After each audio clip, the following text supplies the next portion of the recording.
ආයුබෝවන් දෙස් විදෙස් මිතුන ලග්න හිමියනි. මිතුන ලග්න ඔබට මෙම ගතවන කාලය ඉතාම සුබදායි කාලවකවානුවක් වුවත් මෙම ජූලි මාසය තුලදී ඔබට අත්‍යවශ්‍යම කරුණු ඔබ මතකයේ රඳවා තබා ගත යුතු කරුණු සහ ජූලි මාසය ගත කිරීමේදී ඔබ හොඳින්ම මතකයේ රඳවා ගත යුතු කරුණු පිළිබඳව තමයි මම පැහැදිලිවම කතා කරන්න හිතුවේ. මොකද මම මිතුන ලග්න ඔබ ගැන වසර පුරාවටම අවශ්‍ය බොහෝ දේ පවසලා තියෙනවා. ඉතින් මාසයක් ගානේ ඔබට යම් යම් විශේෂිත දේවල් සම්බන්ධව ඉතා පැහැදිලි කිරීම ඉතාම වැදගත් කියලා මම හිතනවා. එතකොට ඔබට මේ මාසය තුලදී ඔබගේ සාර්ථකත්වයට එය පිටුවහලක් වන බව මට විශ්වාසයි. ඉතින් රවි ග්‍රහයා මිතුන ලග්නයේ 16 වෙනිදා දක්වා ගමන් කරන බව සඳහන් කළ යුතුම වෙනවා. ඉතින් මෙම தත්ත්වය මත ලැබීම් මෙන්ම ඔබට ඔබගේ කට නිසා ලැබෙන්නට යන දේ අහිමිවීමද ඇතිවීම ඔබ හොඳින්ම දැනගෙන සිටිය යුතු කරුණක් වෙනවා. ඒ වගේම බුද්ධිමත්ව සහ කට පරිස්සමෙන් පාවිච්චි කිරීම තුළින්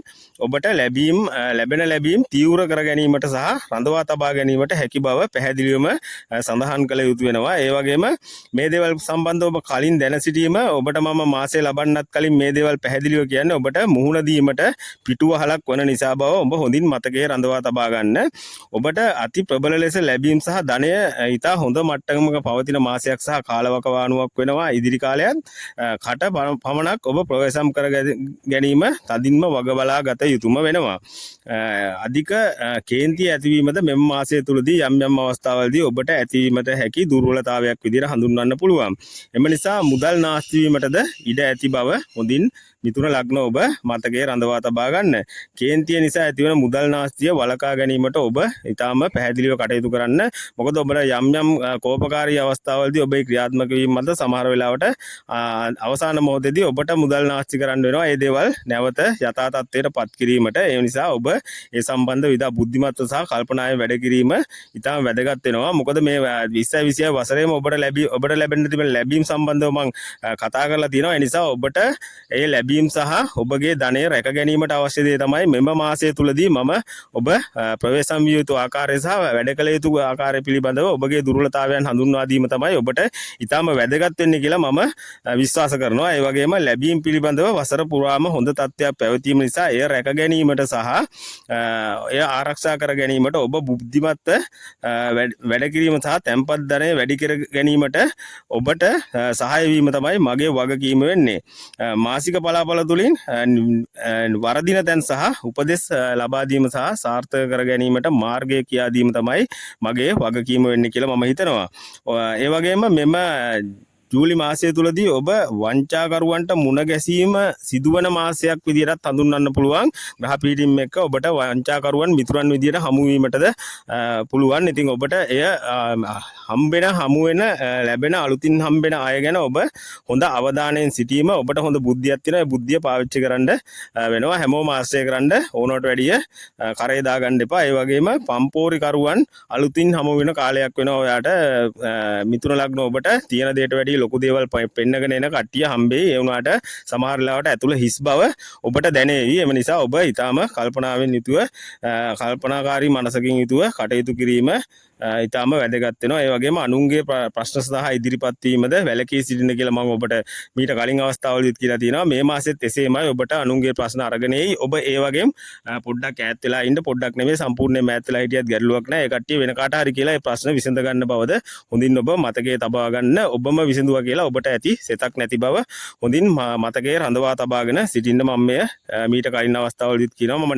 නැවතත් ඒ බව මේ ග්‍රහ පීඨීම් එක්ක අති පැහැදිලිව සඳහන් කරන්න කැමති. ඒ වගේම අලුතෙන් අමුවන මිතුරන්ට පොරොන්දු දීමට යාමෙන්ද ඔබ වැළකී සිටින්න. මොකද ඒක මුදල් නාස්ති වෙන්න හේතුවක් වෙනවා. ඒ පොරොන්දු හිතේ තියාගෙන ඇවිල්ලා ඔබට ඔබ සමහරලාට යම් පාටියකදී මොනවා හරි සමහරට හරියටම කිව්වොත් බීලා ඉන්න වෙලාවක වෙන්න පුළුවන්. ඔබගේ මොනවා හරි පොරොන්දුවක් හරි ඉල්ලීමක් හරි කරලා ඒක ඔබෙන් පස්සේ ඉල්ලන්න ඇවිල්ලා ඔබගේ ඒක අරගෙන යන්න ඔබටත් බෑ කියන්න බැරි තත්ත්වයක් ඔවුන් විසින් ඔබට කපටිස්කම සහ වංචාව තුලින් ඇති කරන්න පුළුවන්. ඒ සම්බන්ධව ඔබ අවධානයෙන් හිටියොත් ඔබට ඔබට මම කියපු දේ ඒ වෙලාවට හරියටම මතක් වෙයි. ඔබට පුළුවන් ඒකෙන් ගැලවෙන්න. ඒ වගේම මොකද ඔබ හිත හොඳ කෙනෙක් හින්දා කියපු දේ කරන්න ඔබ හැම වෙලෙම උත්සාහ කරන කෙනෙක් වෙනවා. ඒක නිසා ඔබ ඒක ඔබේ දුර්වලතාවයක් විදියට සමහර වෙලාවට එන්න පුළුවන්. ඔබටම පහරක් වෙලා ඒ ගැන ඔබ හොඳ අවධානයෙන් සහ මතකයේ රඳවා තබාගෙන සිටින්න මම නැවත නැවතත් කියන නිසා ඔබට මේව තදින්ම මතකයේ රැඳේවි. ඒ වගේම මෙම කරුණු විදේශගත අයටද මෙරට සිටින අයටද සියලුම මිතුරු ලග්න හිමියන්ට ඊටාම වැදගත් වෙන බවද මතකයේ රඳවා ගන්න. ඒ වගේම ළඟම ඥාතීන්ට අසනීප වීමද අසන්නට ලැබෙවි මේ මාසය තුලදී ඔබ ඒ ගැන සොයා බලා කටයුතු කරන්න. ඒකත් වැදගත් වෙනවා. ඒ වගේම දරුවන් ගැනද සොයා බලා කටයුතු කරන්න. මොකද මිථුන ලග්නයේ දරුවන් ඉන්නවා නම් ඒ අය රැවටීම් වලට භාජනය වීමට ඉඩ ඇති බව හොඳින් මතකයේ රඳවා තබා ගන්න. ලැබීම් කොච්චර තිබුණත් රැවටීම් වලට භාජනය වුණොත් එහෙම ඒ දේවල් විනාශ වෙන්න පුළුවන්. ඒක නිසා ඒ වගේම විශේෂයෙන්ම මිථුන ලග්නයේ ගැහැණු දරුවන් ගැන දෙමාපියන් සැලකිලිමත්ව සිටීම, සොයා බැලීම, දුරකථන ඇමතුමක් හා දවසට දුරකථන ඇමතුමක් දෙකක් දීලා බලන එක එච්චර ගැටලුවක් නැහැ. ඒක කරන එක ඊටාම හොඳ සහ ඒ ප්‍රතිඵලදායක බව තදින්ම මතකයේ රඳවා තබා ගැනීම ඊටාම වැදගත් වෙනවා. ඒ වගේම රැකී ආරක්ෂා කටයුතු වලදී ඔබට කෝපය හට ගැනීම මේ මාසය තුලදී ඇති වෙන්න පුළුවන්. ඔබ ඒ ගැන අවබෝධයෙන් යුතුව කෝපය ඔබට හට ගන්නකොටම ඔබ එය යටපත් කරගෙන කටයුතු කිරීම තුළින් ඔබට වාසිදායක වෙනවා මිසක් පාඩු වෙන්නේ නැහැ කියන එක හොඳින්ම මතක තියාගන්න. සංසුන්ව සහ සහජ බුද්ධියෙන් ඔබ තුල ඇති සහජ බුද්ධිය පාවිච්චි කරමින් කටයුතු කිරීම මෙම ජූලි මාසය තුලදී ඊටාම වටින බවද කියන්න ඕනේ. ඒ වගේම ඔබ වියදම් පාර්ශවය හොඳින් පාලනය කරගන්න. කොච්චර ලැබුණත් වැඩක් නැහැ සල්ලි ටික ඉවර වුණොත් ඒක නිසා වියදම් පාලනය කරගන්න ඔබ බුද්ධිමත්ව අවශ්‍ය දෙයට පමණක් වියදම් කරන්න කියලා මේ මාසෙදී මට පැහැදිලිවම කියන්න වෙනවා. ඒ වගේම අනවශ්‍ය අය සඳහා අධික මුදල් වියදම් කිරීමද නොකර සිටින ලෙසද කියන්න වෙනවා. ඒ වගේම අවශ්‍ය කෙනා තෝරගෙන වියදම් කරන එක ඊටාම වැදගත් වෙනවා. ඒ වගේම පොඩි මුදලකින් කළ හැකි දෙයට ඔබ ලොකු මුදලක් වියදම් කරන්න එපා. එහෙම තත්ත්වයන් ඔබට මීට කලින් ඇතිලා තියෙනවා. ඔබ එහෙම වැඩ කරලා තියෙනවා. 1000න් කරන්න පුළුවන් වැඩ 5000න් කරලා තියෙනවා. ඒකින්ද ඔබ ඒ වැඩේ කරන්න එපා. මේ මාසේ අනිවාර්යයෙන්ම ඔබට ගහ පීටීම් එක එහෙම අවස්ථා එනවා. ඔබ 1000 වැඩේ 1000න්ම කරන්න 5000ක් වියදම් කරන්න එපා. ඒ වගේම ප්‍රිය සම්භාෂණ වලට සහභාගී වීමටද ඔබට මේ මාසය තුලදී බොහෝ විට අවස්ථාව ලැබෙනවා. එවිට අධික වියදම් කිරීම සහ ඔබ මූලිකව වැඩ කිරීමෙන් වැළකී සිටින්න. ඔබ මූලිකත්වයේ ගන්න එපා. එහෙම කරොත් එහෙම ඔබේ සල්ලි ටික තමයි වියදම් එන්නේ. අන්තිමට ඔබේ හිත හොඳ වැඩිකම හින්දා ඔබ අනුන්ගෙන් ඉල්ලන්න යන්නේ තමන්ගේ සාක්කුවෙන් ඇදලා වැඩේ ඉවර කරනවා. ඒ තත්වයට වැටෙන්න එපා. කලින්ම දන්න හින්දා ෂේප් එකේ පැත්තකට වෙන්න පුළුවන් කියන එක පැහැදිලිව කියන්න ඕනේ. එහෙම වුණා කියලා කිසිම ගැටලුවක් නැහැ. ඔබට ඒක කිසිම ගැටලුවක් වෙන්නේ නැහැ. ඔබට ඒ වෙලේ හිතෙන්න පුළුවන් එහෙම වුණොත් මම නිකන් අපරාධනේ එහෙම කරපු එක හරි නෑ නේද කියලා. එහෙම කිසිම දෙයක් නැහැ. ඔබට එහෙම වෙන්නේ නැහැ. පස්සේ ඒක හරියනවා. ඔබ ඒ වෙලාවේදී ගැලවෙන්න නැත්නම් ඔබට තමයි හිර වෙන්න වෙන්නේ. ඒ වගේම සියලුම වියදම් සහ ඒ දේවල් ගැන ඔබ බුද්ධියෙන් සහ අවධානයෙන් අවබෝධයෙන් යුතුව ඔබගේ සහජ හැකියාව සහ සහජ බුද්ධිය ඔබට යමක් වෙන්න කලින් පේනවා. ඒත් ඔබ මේක වෙන්නේ කියලා දැනගෙන ඔබ කරනවා. අන්නේ වැඩේ කරන්න නැතුව ඉන්න මේ මාසෙදී මේක පැහැදිලිවම හොඳින්ම මතකයේ තබා ගන්න. උපායශීලීව පාලනය කළ යුතු මාසයක් විදියට ඔබ හොඳින් මතකයේ රඳවා ගන්න. උපායශීලීව මේ මාසෙත් ගත කරන්න. ඔබට වසරක්ම උපායශීලීව ගත කිරීම ඉතාම වැදගත් වෙන බවද මම නැවත නැවතත් කියනවා. පැහැදිලිව හොඳින්ම තදින්ම මතකයේ තබා ගන්න. උපායශීලීවම ඉන්න මේ ටික කාලෙම මේ අවුරුද්දම උපායශීලීව ගමන් කිරීම ඉතාම වැදගත් වෙනවා.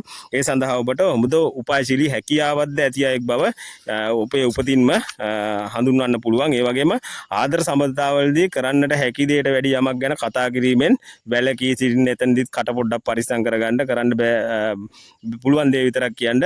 මහන්සිලා කරන දේවල් වැඩිපුර කරන්න දේවල් යන්න එපා.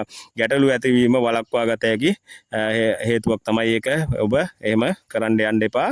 ඒ වගේම ගෘහ ජීවිතයේදී ඔබට අධික කෝපකාරී හා ප්‍රචණ්ඩකාරී ගති ඇතිවීමට පුළුවන් බැවින් එය ඔබේ ඉවසීම මත පාලනය කරගත හැකි බව මතකයේ රඳවා තබා ගන්න. බුද්ධියෙන් වැඩ කරන්න. කෝපකාරී අවස්ථාවලදී ඒ යටපත් කරගෙන සිටීම නිහඬභාවය ඔබට ජයග්‍රහණයට හේතුවක් වෙනවා. මේ මාසය තුලදී ඔබ එයද තදින් අවධාරණය කරගන්න.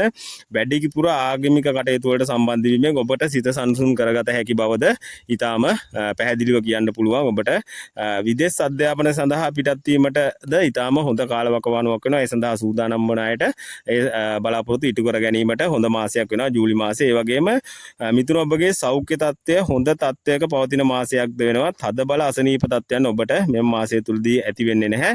ඒ වගේම සෙම් ආශ්‍රිත රෝග ඇතිවිය හැකි බැවින් දැනුණු විගස ප්‍රතිකාර ලබා ගන්න. එතකොට ඒක උස්සන්න වෙන්නේ නැතුව ඔබට ඒකත් පහ කරගන්න පුළුවන්. ඒ වගේම දෙස් විදෙස් අය වෙන අය වෙනුවෙන් අප අස්සම් කිරීම වැනි කටයුතු වලින් සම්පූර්ණයෙන්ම ඉවත් වී සිටින්න. සම්පූර්ණයෙන්ම ඉවත් වෙන එක ඉතාම හොඳයි.